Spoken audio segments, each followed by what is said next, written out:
할렐루야. 다 자는 거 아니죠? 다시 한번 아멘 한번 해보겠습니다. 할렐루야. 예, 오늘도 예배 나오신 여러분들 모두를 주님의 이름으로 환영하고 축복합니다. 우리 옆에 있는 사람과 한 번 더 이렇게 반갑게 한번 인사했으면 좋겠습니다. 좋은 날입니다. 이렇게 한번 인사하겠습니다. 한 번 더 인사할 때 우리 같이 형통하자 이렇게 한 번 더 인사하겠습니다. 형통하자.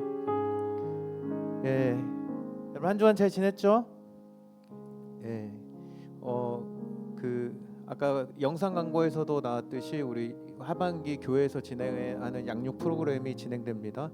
관심 있으신 분들 또 배우고 싶은 과목들 있으시면 QR 코드 통해서 들어가셔서 신청하셔서 여러분 또 잘 배우셨으면 좋겠고요. 또 비전 아카데미가 있는데 혹시 뭐 필라테스나 이렇게 내가 좀 해보고 싶다 하시는 분들 있으면 자유롭게 좀 신청해 주시면 될 것 같습니다. 비전 아카데미는 사무실 앞에 1층에 신청서를 통해서 신청해 주시면 되고 양육은 QR코드를 통해서 신청을 해 주시면 됩니다. 아시겠죠? 제가 어렵게 얘기하지 않았죠? 네, 그래서 귀한 은혜를 좀 누렸으면 좋겠고요. 여러분 이번 주에 다 개강하나요? 이번 주에 개강하시는 분 축복합니다. 우리 박수 한번 치겠습니다. 네. 그리고 여러분 미리 하나 광고를 드리자면 10월 25일, 26일 금요일, 토요일에 우리가 여름에 못했던 우리 수련회를 좀 아쉽지만 1박 2일로 우리가 진행을 하려고 합니다. 그래서 왜 25일, 26일이냐? 중간고사가 그 기간에 다 끝나더라고요. 제가 여러분의 학교 모든 홈페이지를 다 뒤져서 학사 일정을 확인한 결과 그 이후에 끝나는 분이 있습니까? 없죠? 해서 다 함께 그때 미리 저장해 두시고 그때 가서 약속 있어 이런 거 하지 마시고 우리 다 함께 즐겁게 수련회를 누리는 여러분 됐으면 좋겠습니다. 아시겠죠? 자, 수련회 갈 사람 5명 5인분 밥 준비하도록 하겠습니다. 알겠습니다. 감사드리고 여러분 오늘 말씀 나누도록 할 텐데 오늘 지난주에 이어서 오늘 요셉의 형통의 비결이란 제목으로 여러분과 함께 말씀을 나누도록 하겠습니다. 지난주에 원래 다 하려다가 무인놀이 하고 싶다는 여러분의 그 열화와 같은 성원에 힘입어 1대지만 하고 끊었는데 나머지만 하면 사실 5장만 하면 되는데 다시 정리하다 보니까 다시 9장이 돼버렸어요. 너무 좋죠 여러분? 그럼 오늘 또 하나만 할까요? 싫어요. 근데 길지 않습니다. 근데 오늘 이제 나머지 이제 요셉의 형통에 대해서 여러분과 함께 살펴볼 텐데 자, 사진을 한번 띄워주실래요? 사진에 띄워주시고 여러분 박웅인 씨가 지은 이 8단어라는 책을 혹시 읽어보셨나요? 이 책에 보면은 문턱증후군이라는 것에 대해서 이야기를 합니다. 그것은 무엇이냐면 바로 문턱만 들어서면 인생이 달라진다는 그 믿음에서 시작되는 잘못된 증상을 이야기하는 것인데 사람들이 어떠한 대학의 문턱을 넘기만 하면 또 어떠한 회사의 문턱을 넘기만 하면 또는 어떠한 직업이라는 문턱을 넘게 되면 인생이 달라질 것이고 그 이후부터는 어떠한 문제도 없이 고속도로와 같은 인생이 펼쳐질 것만 같다고 생각하는 사람들을 이야기하는 것이 바로 이 문턱증후군이라는 것입니다. 근데 여러분 과연 그럴까요? 과연 그럴까? 아무런 문제가 없는 인생이 우리의 인생 가운데 펼쳐질 것인가?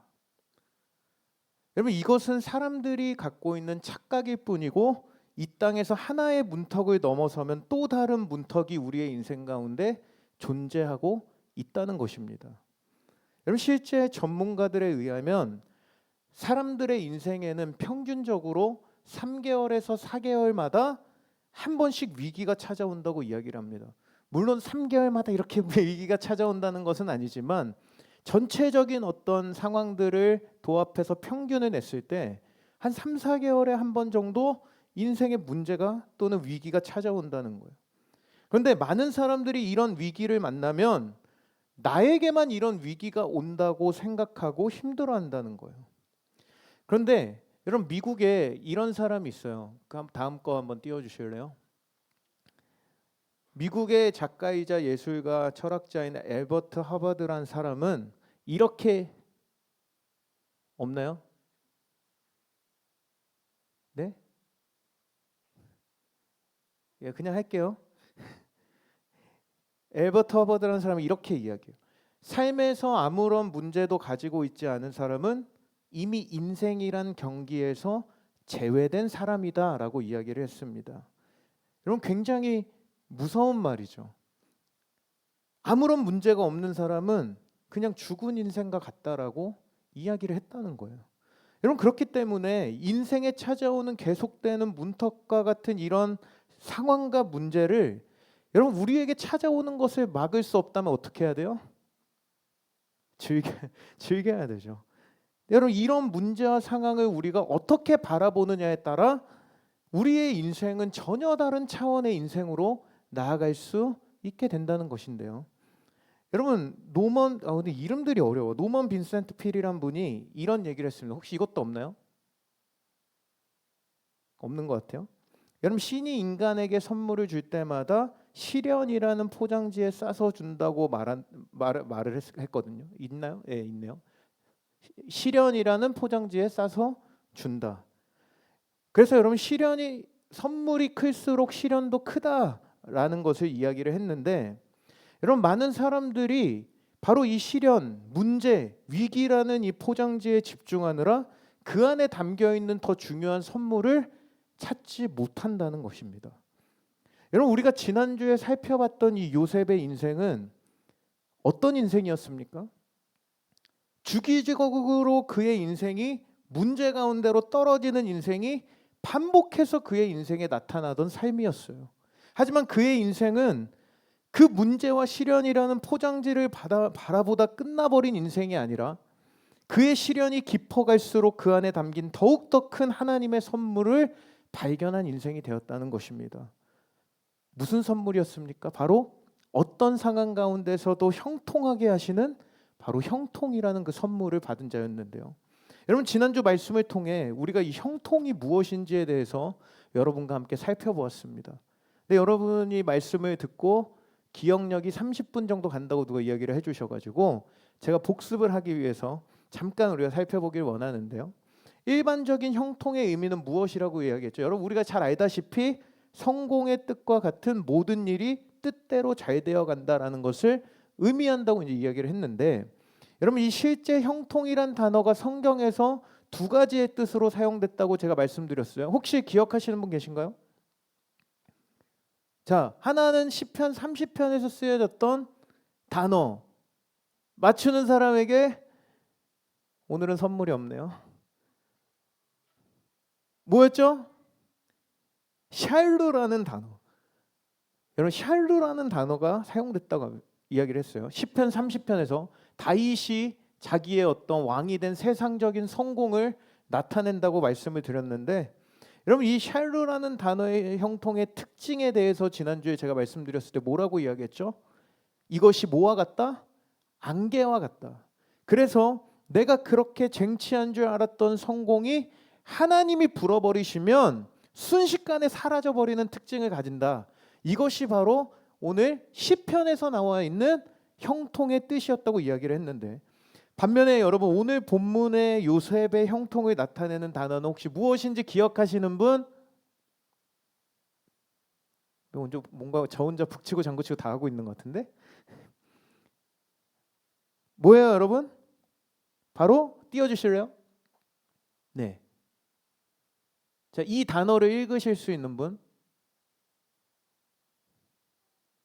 예, 짤라으라는 단어가 사용됐다고 제가 이야기를 했습니다. 그냥 한국어로 적으실 분 적으세요.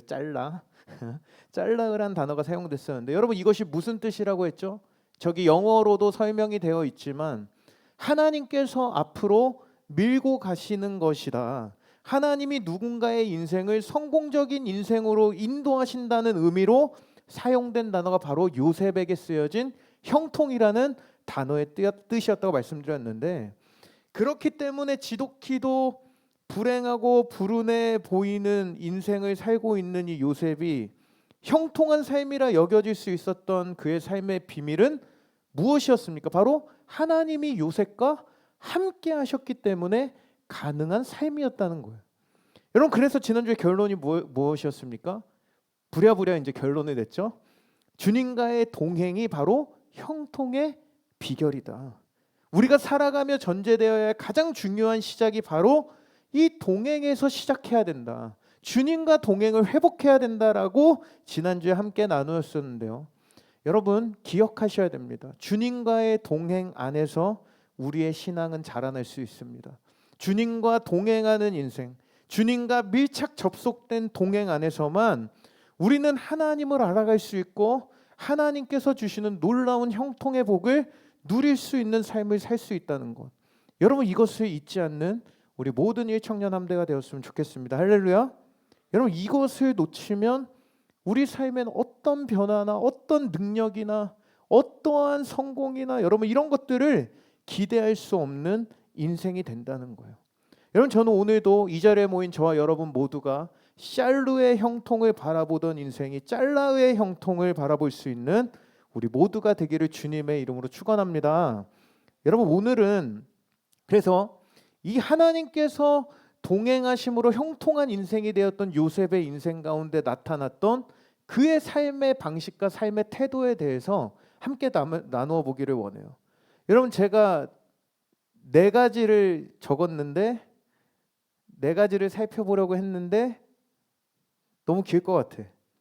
2가지만 할까요? 1가지만 할까요? 가은이 네. 2가지만 여러분과 오늘 함께 나누고 마치도록 하겠습니다. 자, 3절에서 4절을 우리 같이 한번 읽어볼게요. 시작. 그의 주인이 여호와께서 그와 함께 하심을 보며 또 여호와께서 그의 범사에 형통하게 하심을 보았더라. 요셉이 그의 주인에게 은혜를 입어 섬김에 그가 요셉을 가정 총무로 삼고 자기의 소유를 다 그의 손에 이탁하니. 여러분 가장 먼저 요셉은 어떻게 됩니까? 그가 노예로 소속되어 있던 주인인 보디발에게 인정을 받아요. 여러분 요셉이 성경에서 특별히 그가 어떤 능력을 발휘했다, 뭐 어떤 재능이 있었다, 어떤 영역이 특출났다, 무슨 대단한 일을 했다라는 것을 기록하고 있지 않습니다. 성경은 딱 한 가지를 말하고 있어요. 그게 무엇입니까? 바로 그와 동행하고 계신 하나님을 그의 주인이었던 보디발이 발견했다고 기록하고 있다는 거예요. 여러분 그로 인해 어떤 일이 벌어져요? 그 집안의 모든 일들을 도맡아 처리하는 가정총무가 됩니다. 모든 소유를 위탁했어요. 여러분 노예로 끌려온 이방의 청년에게 자신의 모든 금고까지도 맡길 수 있다는 것은 보통 믿음이 아니고서는 가능하다 불가능하다? 불가능하다는 거예요. 여러분 질문 한번 드릴게요. 저를 믿으십니까? 누구예요? 저를 믿으세요 여러분? 그럼 자 질문해 볼게요. 저를 여러분의 집에 집사로 고용할 수 있겠습니까? 뭐야? 물론 저를 무슨 애완동물 취급하려고 상현아 뭐 이런 거 하려고 할 수 있다고 대답을 했다고 칩시다. 자 그러면 여러분의 방을 청소하고 관리하고 정리하는 일을 저한테 맡길 수 있겠습니까? 질문을 하다 보니까 뭔가 시킬 수 있을 것 같아. 자 그러면 여러분의 통장의 비밀번호와 카드 비번을 저에게 알려줄 수 있어요? 너무해. 근데 물론 여러분 이건 좀 웃자고 한 얘기긴 하지만 여러분이 보디발의 위치였다면 여러분 아무 어떤 연고도 없는 이방에서 온 그 어린 아이에게 여러분 이것을 맡길 수 있었겠냐는 거예요. 여러분 근데 여러분 오늘 이것이 가능했던 것은 바로 하나님이 함께 하시는 요셉의 삶에서 그의 어떤 믿음의 실체가 그의 삶의 전반에 드러나고 있었다는 것입니다. 무엇보다 형통한 자 요셉의 이 존재는 그저 여러분 그의 삶에 그 요셉에게만 국한된 어떠한 축복이나 유익이 임했던 것이 아니라 그의 주인이었던 보디발의 집 전체, 그 집에 살아가고 있던 보디발의 와이프와 그 안에 있던 수많은 노예들에게 동일하게 하나님의 은혜가 임하고 흘러갔다는 거예요. 여러분 저는 이것이 오늘 우리 모두의 인생이 되기를 간절히 소망합니다. 여러분 우리의 삶을 통해서 하나님의 축복이 우리가 밟고 살아가는 모든 삶의 영역에서 흘러넘치도록 부어지는 인생. 여러분 우리 모든 자들에게 하나님의 은혜가 우리를 통하여 흘러가는 축복 있는 영향력 있는 인생이 되기를 주님의 이름으로 축복합니다. 여러분 그렇다면 지금 이 요셉의 삶에서 나타났던 이 믿음의 실체는 무엇이었을까? 여러분 여기 3절을 한번 다시 보시면 그렇게 될 수 있었던 결정적 이유 가운데 우리 한국어 성경에서는 정확하게 파악할 수 없는 한 가지 단어를 원문 성경에서는 말씀하고 있다는 거예요. 우리 3절 말씀 다시 한번 읽어볼게요. 3절 시작. 그의 주인이 여호와께서 그와 함께 하심을 보며 또 여호와께서 그의 범사에 형통하게 하심을 보았더라. 여러분 요셉에게서 범사에 형통하게 하심을 보았다고 이야기를 하고 있어요. 여기서 그의 범사에라는 표현에서 사용된 단어가 무엇이냐면 띄워주실래요?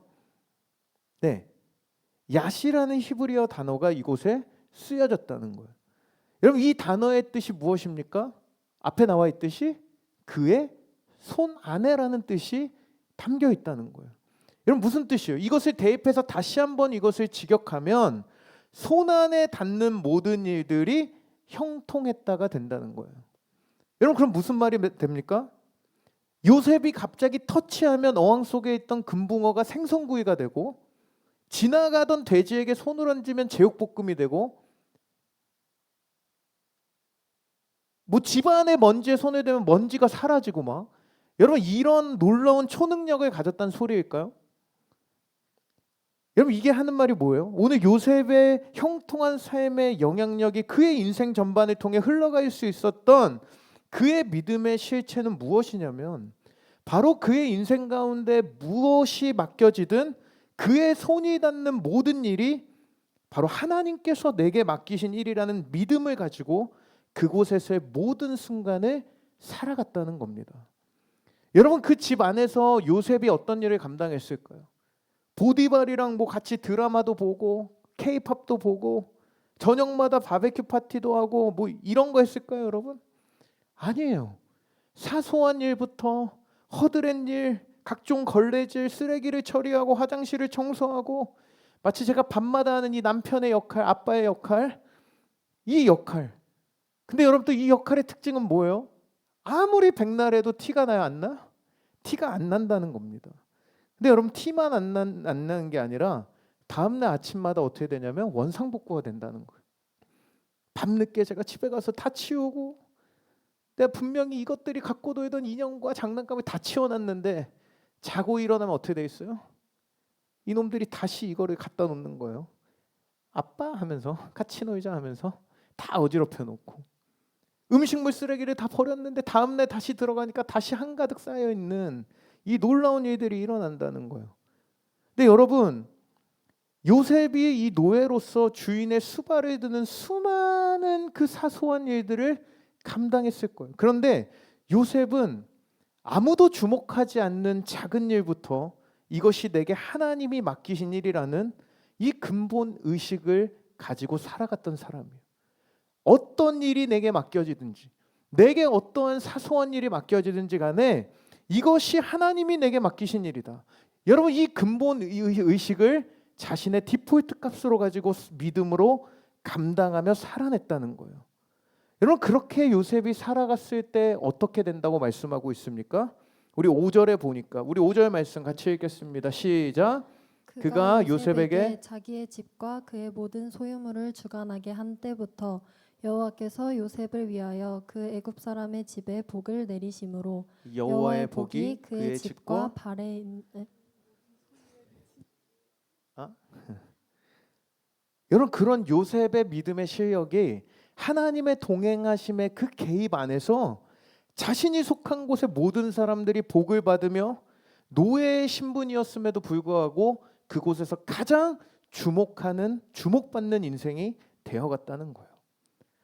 여러분 오늘 우리에게 맡겨진 작은 일부터 여러분에게 맡겨진 삶의 모든 임무와 책임에 바로 이 믿음을 넣어서 살아갈 수 있는 여러분이 되기를 바랍니다. 여러분 우리가 알바를 하더라도 여러분 제 주변에 자영업을 하고 있는 우리 사장님들이 몇 분 계시거든요. 뭐 편의점을 운영하고 계신 사장님도 계시고 근데 그분들 이야기를 들어보면은 요새는 알바를 뽑기가 두렵다는 거예요. 그래서 왜 그러냐라고 물어봤더니 하루 하겠다고 나타났다가 하루 하고 도망간다는 거예요. 라면 국물 좀 치우라고 했더니 그냥 놔두고 여기도 있나요 혹시? 동의가 웃고 있는데 라면 국물을 치우라고 해도 그걸 내가 왜 치워 하면서 연락을 끊고 도망가는 친구들이 있다는 거예요. 뭐 좀 하라고 그러면 얼굴부터 썩어가는 사람들이 너무나 많다는 겁니다. 여러분, 우리가 일회용 알바를 할지라도, 우리 마켓컬리에 갈지라도, 쿠팡에 갈지라도, 내가 생각하기에 이것이 하찮은 일이라고 할지라도, 여러분, 우리의 손에 닿는 모든 일에 하나님의 임재가 흘러가게 하는 사람이 되기를 간절히 소망합니다. 그러나 여러분, 우리가 기억해야 될 것은 우리가 주목받기 위함이 아닌 내게 맡겨진 몫을 믿음으로 행하는 인생이 되는 그때, 여러분, 하나님의 축복은 우리의 삶의 현장 가운데 흘러가게 된다는 거예요. 여러분, 우리가 교회의 사역을 섬길 때도 마찬가지인 것 같습니다. 여러분, 이 사역을 섬길 때 저도 수많은 이제 사람들을 거쳐가면서 만나는 사람들의 유형이 여러 유형이 있지만, 여러분, 어떤 사람들은 그냥 맡겨지지 않은 영역까지 그냥 최선을 다하는 사람들이 있어요. 우리 임원들처럼. 할렐루야. 그냥 시키지 않아도 자기들이, 제가 느끼는 건 왜 이 고생을 사서 할까? 대충 하지. 제가 못됐죠. 이렇게 하는 사람들이 있어요. 근데 여러분, 그런 사람들에겐 시간이 갈수록 사역뿐만이 아니라 함께하는 사람들도 유익을 누리고 공동체의 창조적인 사역들이 넘쳐나게 된다는 거예요. 그런데 때로는 뭘 얘기하기만 해도, 우리 교회는 아니에요, 여러분, 오해하지 마세요. 맡겨지는 일마다 귀찮아하고 대충 하자고 그러고, 저 같은데 예전에 그냥 하던 대로 대충 합시다, 막 이런 태도를 갖는 사람들도 예전에 많이 만나봤어요. 근데 여러분, 그 태도로 일관할 때 제가 느낀 것은 딱 한 가지요. 그곳에 하나님이 일하실 공간이 계속해서 제한되고 있다. 아, 내가 그것을 제한하는 사람이 될 수도 있겠구나. 여러분, 저도 그래서 오늘도 사역하는 이 매 순간마다 이 부분을 스스로 경계하면서 살아가고 있다는 거예요. 여러분, 이것은 결코 하나님과 동행하는 자들의 삶의 방식이 되어서는 안 된다는 것입니다. 여러분, 저는 오늘 우리 청년함대 여러분들의 모든 인생의 범사에 여러분의 손안에 행해지는 모든 일에 하나님의 축복과 하나님의 은혜가 흘러가게 되는 이 귀한 인생 되길 주님의 이름으로 축원합니다. 여러분, 그럴 때 이 보디발이 하나님의 함께 하시는 사람임을 보았던 것처럼, 여러분, 세상이 우리 안에 계신 하나님을 보게 될 줄 믿습니다. 여러분, 그렇게 요셉은 하나 끝났고요. 이제 두 번째 마지막, 하루하루 그곳에서 자리를 잡아가고 수많은 사람들에게 인정을 받기 시작합니다. 야, 얘 진짜 대단한데, 와, 얘 하는 일마다 진짜 대박인데. 하지만 여러분, 그런 그의 인생의 형통 가운데 다시금 제자리를 찾아가고 있었던 그 요셉의 인생 가운데 마치 그런 인생을 두고 볼 수 없다는 이 사단의 몸부림과 함께 그의 인생에도 다시 한번 위기가 찾아오는 장면이 오늘 본문에 등장하고 있습니다. 여러분, 바닥에서 시작했던 그 보디발의 노예의 인생이 가정 총무의 역할을 감당하며 종들 가운데 가장 빼어난 자로 등극을 하게 되었는데, 여러분, 그 순간에 지금 한 가지 유혹이 그의 인생에 찾아오게 됩니다. 우리 7절에서 10절인데 우리 한번 읽어보도록 하겠습니다. 7절에서 10절 시작. 그 그 후에 후에 그의 주인의 아내가 요셉에게 눈짓하다가 동침하기를 청하니 요셉이 거절하며 자기 주인의 아내에게 이르되 내 주인이 집안의 모든 소유를 간섭하지 아니하고 다 내 손에 위탁하였으니 이 집에는 나보다 큰 이가 없으며 주인이 아무것도 내게 금하지 아니하였어도 금한 것은 당신뿐이니 당신은 그의 아내임이라. 그런즉 내가 어찌 이 큰 악을 행하여 하나님께 죄를 지으리이까. 여인이 날마다 요셉에게 청하였으나 요셉이 듣지 아니하여 동침하지 아니할 뿐더러 함께 있지도 아니하니라. 여러분, 보디발의 지금 집에 노예로 팔려가고 인생의 가장 힘든 순간들을 경험하며 하나님과 동행으로 점차 그의 인생이 다시금 역전되고 있었던 그 시점에 끈질기게 또 그의 인생을 뒤흔드는 유혹이 찾아왔어요. 바로 이 보디발의 아내님께서 같이 동침하자는 유혹을 하고 있었다는 겁니다. 근데 여러분, 오늘 이러한 유혹 앞에 선 요셉의 반응은 사실 굉장히 단순했다는 거예요. 우리 8절에 보니까 뭐라고 말씀하고 있습니까? 시작해 보니까 8절, 요셉이 거절해요. 여러분, 여기서 거절하며라는 이 단어는 굉장히 단호하게 거절하여 일말의 여지조차 주지 않는 그 단어로 사용이 되었는데, 물론 이 여자 보디발이 굉장히 못생겨서 이 유혹에 절대 넘어갈 수 없었다고 말하는 사람들도 가끔 있지만, 어쨌든 20살의 혈기왕성한 젊은 청년이 여성의 유혹 앞에서, 무엇보다 이 성적인 유혹 앞에서 단호하게 뭘 하고 있는 거예요? 노를 외치고 있었다는 겁니다. 여러분 10절에 보니까 날마다라고 표현되어 있는 이 요미라는 단어가 반복적으로 사용됐다는 것은 계속해서 보디발의 이 여자가 끈질기게 요셉을 유혹하고 있었다는 것을 보여주는 것인데, 여러분 그렇게 반복되는 상황 속에 어느 날 아무도 집에 없는 틈을 타서 노골적으로 요셉을 덮치고 있었다는 거예요. 여러분 바로 이 죄의 유혹은 날마다 점점 더 거세게 찾아오는 특징을 가지고 있다는 것을 우리에게 보여주고 있는데, 그럼에도 이 요셉의 변하지 않는 죄의 유혹에 대한 태도 앞에서도 이 유혹은 더욱더 강렬하게 요셉을 향하고 있었다는 거예요. 그때 요셉이 12절에 보니까 이렇게 반응을 하고 있네요. 어떻게 하고 있습니까? 밖으로 나가매. 여기서 밖으로 나가매 이 단어가 도망가다라는 뜻의 단어입니다. 보통 이제 전쟁에서 적군에게 패해서 지금 붙잡힐 위기에 처해서 미친 듯이 도망가는, 달아나는 그런 장면을 묘사할 때 쓰이는 단어가 바로 이 단어였는데, 자신의 생명을 건지기 위해 필사적으로 달아나는 군인의 모습처럼 요셉이 이 자리를 박차고 도망쳤다는 것을 말하고 있다는 거예요. 여러분 여기서 잘 보셔야 돼요.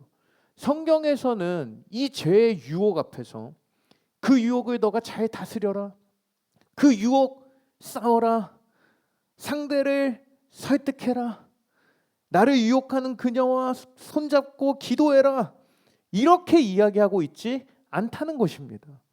뭐라고 얘기하고 있어요? 그냥 도망가라. 왜요 여러분? 이 유혹은 처음에 우리는 단호하게 노를 외칠 수는 있지만 끝내 우리가 실패할 때까지 이 유혹은 우리를 넘어뜨리려고 끝까지 다가오기 때문인데요. 보면 요셉은 자신이 이렇게 도망하며 자신의 겉옷이 벗겨졌을 때 그냥 직감적으로 알았을 거예요. 아, 이 옷 때문에 분명히 내가 문제가 될 수 있겠구나. 하지만 그는 도망갔다는 거예요. 그 자리에 좀 더 지체하는 상황은 그를 더 심각한 죄에 빠뜨릴 수 있다는 이 죄에 대한 의식과 감각이 그를 그 자리로부터 벗어나게 만들어줬다는 거예요. 여러분 지금 요셉이 이 죄에 대한 의식과 민감한 감각을 갖고 있을 수 있었던 근원적인 이유를 9절에서 찾아볼 수 있는데요. 우리 9절 말씀에 보니까 뭐라고 이야기하고 있습니까? 우리 마지막에 보니까 내가 어찌 이 큰 악을 행하여 하나님께 죄를 지으리까. 여러분 오늘 이 거대한 유혹 앞에서, 반복되는 죄의 유혹 앞에서 무엇을 의식하고 있었던 거예요? 누구를 의식하고 있습니까? 하나님을 의식하고 있었다는 거예요. 자신과 함께하고 계신 하나님. 내가 하나님 앞에서 어떻게 죄를 지을 수 있겠냐는 그 대답 가운데 여러분 그의 마음 안에 하나님에 대한 철저한 인식 가운데 믿음의 실력을 그의 인생에 발휘하고 있었다는 것입니다. 사랑하는 여러분, 죄의 유혹 앞에서 우리가 무감각해져서, 우리가 죄의 유혹 앞에서 이것이 죄인지도 유혹인지도 분간하지 못하고 타협하는 내 자신을 스스로 합리하며 살고 있는 사람이 혹시 있지는 않습니까? 내 욕구대로 하나님을 인식하지도 못한 채 그저 휘몰아치는 그 유혹의 한복판에서 그것이 하나님 앞에 어떠한 일말의 가책도 없이 그 자리에 머물러 있을 때, 그럴 때가 있지 않냐는 거예요. 여러분은 이런 유혹 앞에서 어떤 선택을 하시겠습니까? 하나님을 여러분의 삶의 모든 순간에 의식하시길 간절히 소망합니다. 내 앞에 찾아온 그 죄의 유혹이, 여러분 그 죄는 하나님과 나 사이를 갈라놓는다는 사실을 여러분 기억하셔야 돼요. 하나님과 동행을 갈라놓고 하나님과 동행이 형통인데 그 형통한 인생을 막아서는 게 바로 그 죄의 유혹으로부터 시작된다는 것을 기억하세요. 여러분 그 자리를 피해 도망가십시오. 여러분 이제 개강하면 학교로 돌아가는 우리 도훈이 어디 앉았나요 오늘? 아 여기 있네요. 웬일이요? 도훈이를 비롯해 특히 우리 지방으로 멀리 가는 우리 청년들, 이제 우리 공동체를 떠나가는데 여러분 그곳에서 하나님을 인식하는 삶을 살기를 간절히 소망합니다. 여러분 스스로를 하나님 앞에서 지켜낼 수 있기를 바라요. 계속 기웃거리고 타협해가는 삶, 점점 죄에 대해 무감각해져 사는 인생이 아닌 하나님을 날마다 의식할 수 있는 우리 모든 거룩한 청년 한 사람 한 사람 되기를 주님의 이름으로 축원합니다. 오늘 그렇게 도망친 요셉의 인생은 여러분 이 죄에 대한 거절 앞에 갑자기 축복이 임하고 죄를 거절했더니 하나님이 칭찬해 주시고 막 야 너 잘했어 이런 것이 찾아온 것이 아닌 다시 한번 그의 인생은 나락으로 떨어지는 인생이 되어버렸다는 거예요. 그럼 오늘 그렇게 요셉은 다시금 형통 가는 거리가 멀어 보이는 결과가 그의 삶에 펼쳐집니다. 보디발의 아내의 유혹을 뿌리친 이후에 여러분 한순간에 강간범이 된 거예요. 감옥에 갇히게 됐다는 거예요. 그런데 여러분 진짜 신기한 것은 성경은 오늘 그런 요셉의 인생조차 이렇게 표현하고 있습니다. 뭐라고요? 여러분 다시 한번 이 감옥에서 형통이라는 단어가 등장하고 있다는 거예요. 여러분 이것이 바로 성경이 우리에게 보여주고 있는 믿음의 삶의 역설이라고 할 수 있어요. 매일매일 지루하고 고통스러운 감옥에서의 삶. 나는 오히려 정당하게 잘 했을 뿐인데 이 억울한 일은 당한 이 요셉의 인생. 그러나 성경 어디에도 여러분 요셉이 하나님을 원망했다, 요셉이 불평했다, 요셉이 하나님을 욕했다 라고 기록하고 있지 않다는 겁니다. 성경은 계속해서 여호와께서 요셉과 함께 하셨고 그를 범사에 형통하게 하셨다고 기록할 뿐이라는 거예요. 여러분 그가 마주하는 차가운 현실과 비참해 보이는 인생 앞에서 순간적으로 왜 공포심이 없었겠고 왜 그가 두려움이 없었겠습니까? 그러나 그는 인의 평안을 누리며 그에게 주어진 삶에 최선을 다하며 거침없이 찾아오는 제 유혹까지도 피해낼 수 있었던 것은 다름 아닌 무엇 때문이에요, 여러분? 주님이 그곳에 함께 계셨기 때문이라는 겁니다. 냉정하게 여러분 요셉이 총리가 된다? 애굽의 총리가 된다? 가능한 얘기예요? 불가능한 얘기예요? 불가능한 얘기입니다. 확률적으로 있을 수 없는 일이에요. 하지만 하나님이 그곳에서 함께 계셨기 때문에 우리에게 감옥은 차디찬 슬픔과 고통의 시간일 수 있지만 요셉에게 감옥은 오히려 그를 애굽의 최고의 권력으로 가는 직행 KTX 열차와 같은 시간이었다는 겁니다. 그의 인생을 돌아보니까 보디발의 가정 업무를 감당하고 감옥의 재반 업무를 관리하던 여러분 애굽의 그 권력자와 핵심 인사들의 삶을 경험하며 그가 이 나라를 다스릴 수 있는 모든 경험을 그곳에서 쌓아갔던 시간이었다는 거예요. 모두의 시선에는 그의 삶이 역경과 같았지만 요셉은 하루하루의 삶을 통해 점점 그에게는 이 어둠이 희망으로 바뀌어갔다는 겁니다. 하나님께서 자신을 통해 이뤄가실 놀라운 그 계획의 통로로 준비되어가는 과정으로 쓰임받았다는 거예요. 사랑하는 여러분, 이것이 가능했던 이유는 다른 것이 아닙니다.